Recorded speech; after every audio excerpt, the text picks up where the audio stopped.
Bonjour à tous et à toutes. Chers étudiants, dans cette séquence de chimie en solution, nous allons parler de la théorie de Bronsted-Lowry relative aux acides et bases. Et nous allons donc commencer par un certain nombre de définitions. Nous allons donc définir un acide et une base. Qu'est-ce qu'une substance ampholyte?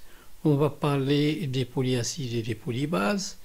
On va définir qu'est-ce qu'un couple acido-basique. Et on va parler un peu des électrolytes, les électrolytes forts et faibles. Dans le cadre de la théorie de Bronsted-Lowry, un acide est une substance chimique, donc un électrolyte, qui peut libérer un ou plusieurs ions hydronium. Alors, comme exemple, nous avons HCl qui est un acide fort, qui va donc libérer un ion hydronium à côté de Cl-.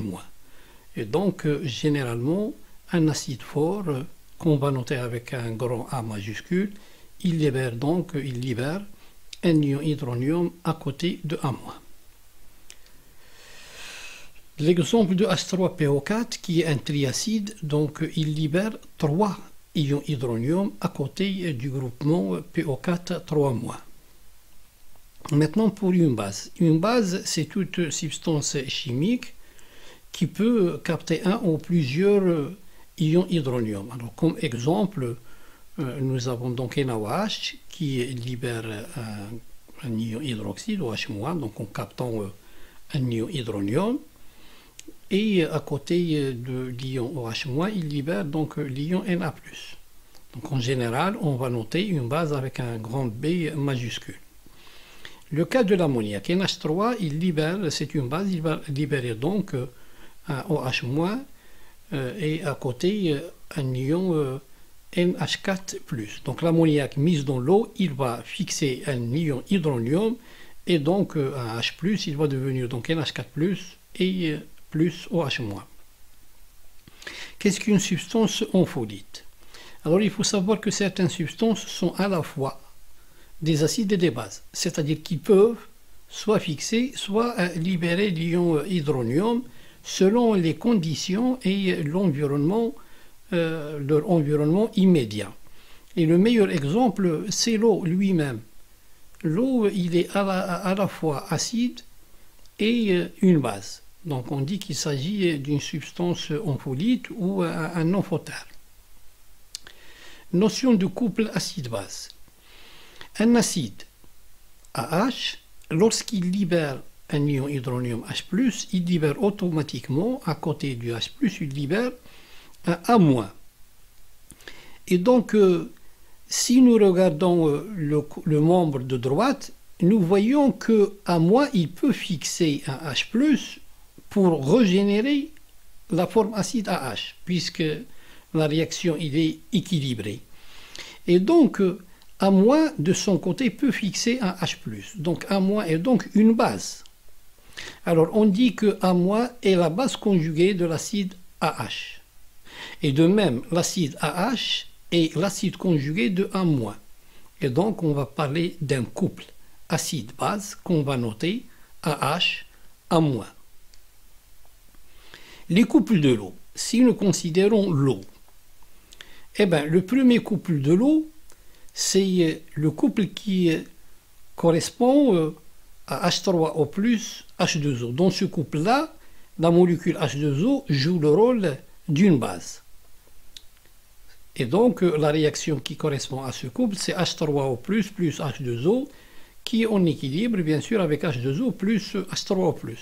Le deuxième couple, c'est le couple dans lequel la molécule neutre H2O joue le rôle d'un acide. Parce que dans l'eau pure, nous avons dit que nous avons les molécules neutres, nous avons les ions hydronium H3O+, nous avons les ions OH-. Et donc, dans le comportement acide de la molécule H2O, c'est le deuxième couple.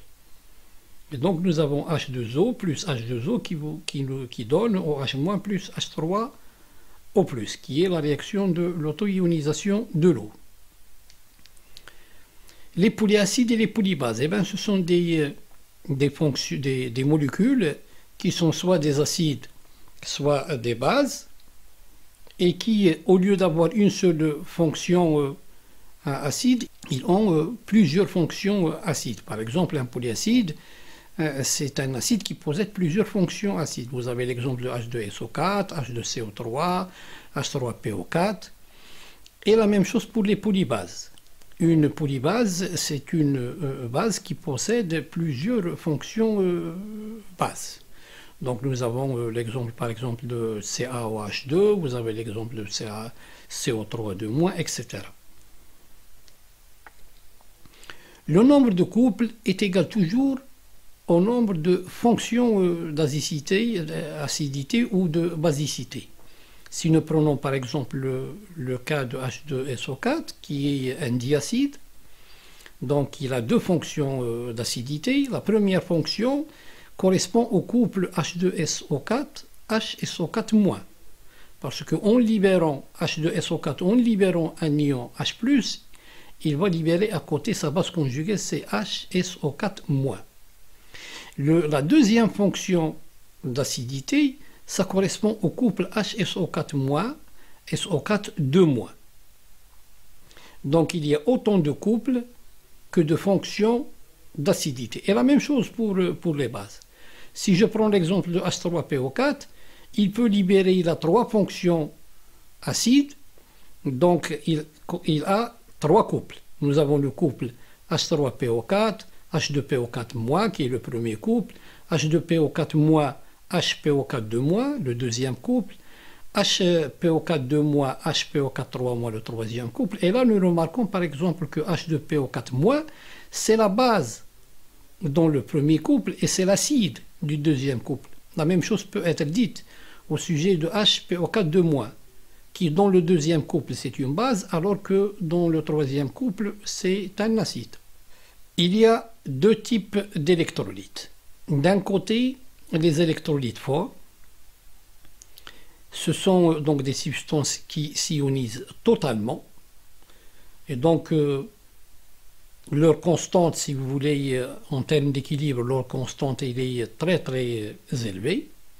Nous avons donc soit un acide fort, on le note avec un A majuscule, c'est une molécule, donc c'est un acide qui s'ionise totalement. La réaction est totale, n'est pas équilibrée. Comme nous avons les bases fortes, elles aussi s'ionisent totalement en donnant l'acide conjugué B+, plus OH-. Il y a un deuxième type d'électrolytes qui sont les électrolytes faibles. Un électrolyte faible s'ionise partiellement. Autrement dit, il s'ionise selon un équilibre chimique vrai.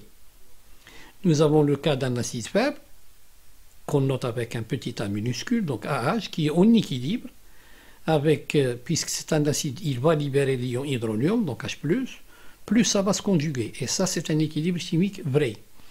La même chose peut être dite au niveau d'une base. Une base faible, il s'ionise selon un équilibre chimique vrai, en donnant son acide conjugué B+, et à côté OH-.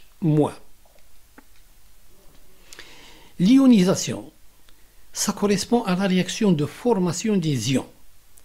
Lorsqu'on parle d'un électrolyte fort, on parle d'une ionisation qui est totale et complète. Par exemple, un acide fort, il s'ionise totalement, c'est-à-dire si je mets à l'instant initial une concentration C0, et bien tout de suite, dans un laps de temps très très bref, je vais avoir une concentration en H+, qui est égale à C0 et une concentration en A-, qui est la base conjuguée de l'acide, qui est égale à C0. Il ne reste aucune molécule AH en solution. Donc, si vous faites le tableau d'avancement, donc à T égale 0, vous mettez une concentration Ca. Au bout d'une fraction de seconde, vous aurez donc plus rien comme molécule, ou si vous voulez, que des traces de molécules AH. Alors qu'un électrolyte faible, son ionisation elle se fait selon un équilibre chimique vrai qui est caractérisé bien sûr par une constante d'équilibre. Donc l'acide AH, il va donner un ion hydronium plus sa base conjuguée A-, et cet équilibre-là, il est caractérisé par la constante Ka qui s'exprime comme étant la concentration de la base conjuguée A- multipliée par la concentration de H+, divisé par la concentration de AH. Si vous faites le tableau d'avancement, eh ben, vous mettez T égale 0, donc une concentration Ca qui a été introduite dans l'eau. Et donc à l'équilibre, on va avoir Ca moins X. Et pour concentration de A moins, la base conjuguée, on va avoir X. Et pour la concentration de H+, X. Et donc la constante d'équilibre, c'est X fois X divisé par Ca moins X. La conservation de la matière. C'est un principe fondamental qui explique un fait qui est très simple. C'est le fait de dire que ce qui est mis en solution est toujours dans la solution. Autrement dit, mettre dans l'eau un acide de concentration Ca. Donc, si nous sommes devant un acide qui est fort, donc on va mettre Ca de cet acide, et bien l'acide il va s'ioniser totalement, et donc on va récupérer sa base conjuguée A- qui est égale à Ca, une concentration de Ca, et on va récupérer les ions hydronium à la concentration Ca. Si maintenant il s'agit d'un acide qui est faible, et qu'on met initialement l'acide faible dans l'eau à une concentration Ca, et bien cette quantité mise dans l'eau, elle va se trouver soit sous forme d'acide non ionisé, donc sous la forme acide AH, ou sous la forme de sa base conjuguée, donc les molécules qui ont été ionisées, parce qu'un acide faible, il ne s'ionise que partiellement. Et donc il faut écrire que la concentration que nous a la quantité de matière introduite dans l'eau initialement, il est égal à la concentration de la forme non ionisée AH plus la concentration de la base conjuguée A-. Donc, si vous prenez le cas de l'acide acétique, eh bien, si on met donc une concentration initiale de Ca, eh bien, on aura toujours dans la solution concentration en acide CH3COH plus la concentration de CH3CO- qui est toujours égale à Ca. Ça exprime le fait que ce que nous avons mis dans l'eau, il se trouve sous deux formes, la forme ionisée et la forme non ionisée. Pour ces électrolytes faibles, on utilise la notion du taux d'ionisation qu'on note avec petit alpha. C'est un paramètre qui mesure le degré d'ionisation d'un électrolyte faible. Et il est défini comme étant le nombre de moles ionisés divisé par le nombre de moles initial. Et donc vous voyez que ce alpha-là, qui est défini par la concentration de A- divisé par la concentration de AH à l'instant 0 dans le cas d'un acide. Donc ce paramètre alpha, il est confiné entre 0 et 1, et il ne peut jamais être supérieur à 1. Dans le cas où alpha égale 1, ça veut dire que nous sommes devant un électrolyte qui est plutôt fort. Alors plus alpha est grand, plus il est proche de 1, et plus l'électrolyte est fort. Et à l'inverse, plus alpha est petit, proche de 0, plus l'électrolyte est faible. On va maintenant définir deux notions qui sont le pH et le pKa. Le pH, c'est une grandeur qui mesure l'acidité d'une solution. Et on le définit par pH égale moins le logarithme de l'activité de l'ion hydronium. Et puisque nous nous intéressons aux solutions aqueuses qui sont diluées, le pH donc il est défini par pH égale moins le logarithme de la concentration des ions H+.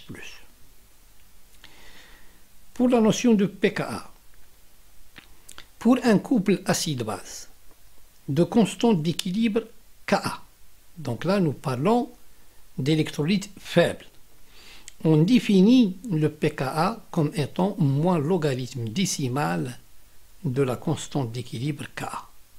Quelques remarques au sujet de ces deux notions pH et pKa. Le pH, il mesure l'acidité d'une solution, c'est-à-dire la concentration en ion H+. Donc le pH, c'est une propriété caractéristique de la solution.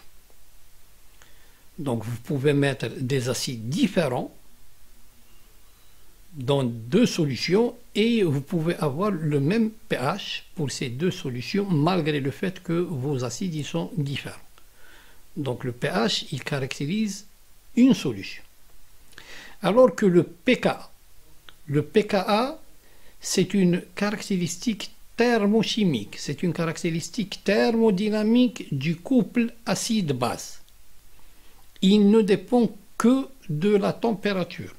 Là, nous représentons donc, nous vous proposons plutôt quelques objets dans la vie courante, des objets communs avec leur acidité, pour avoir une idée sur l'étalement de l'intervalle de pH, cet intervalle qui va de 0 à 14 et dont on va parler à la prochaine séquence. Je vous remercie et à la prochaine.